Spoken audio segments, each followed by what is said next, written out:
तो चलिए शुरू करते हैं। गाइस उम्मीद करता हूँ सब दोस्त खैरियत से होंगे। मेरा नाम शमशाद अली और आप देख रहे हैं हमारा यूट्यूब चैनल। आज आया है यार मत, इससे पूछते हैं आप क्या करने हैं, और आज इनसे पूछते हैं, ये लेकर आया है दाने, इससे पूछते हैं आप क्या करने हैं और क्या करते हैं।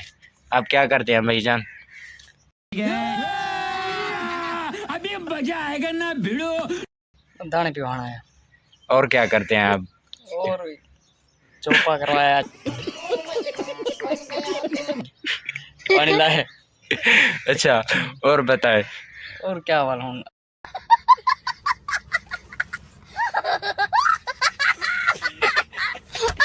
दाने पिवा के घर बेसा। अच्छा और गेंग गुतावा करता। अच्छा पानी पिलासा। अच्छा क्या हुआ, ये माल दा काम ही है। अच्छा, दाने खींचने चाहती है भाई? दाने आप दे चाहते हो? अच्छा, आज केड़ा केड़ा काम किया तेरी दिहाड़ी है? आज ये कोई चौपा कराया, स्प्रे की थी, अच्छा पानी लाया। अच्छा कोई हाल मराए। अच्छा, ब्याह कारोबार केड़ा थी ना पे दुनिया दे?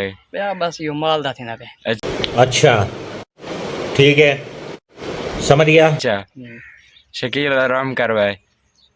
शकील कने पूछते से, शकील तू क्या करता है भाई आजकल? शकील भाईजान आप क्या कर रहे हो आजकल? अभी मजा आएगा ना भिड़ो। माल दे कर दे हैं।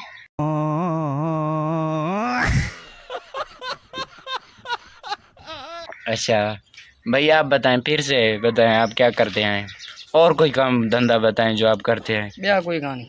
ब्याह कोई कहानी? दुनिया का काम थोड़े होने। अच्छा ठीक है, समझ गया। अच्छा अच्छा ठीक है भाई, आप बताएं कमेंट में ये आदमी क्या करता होगा।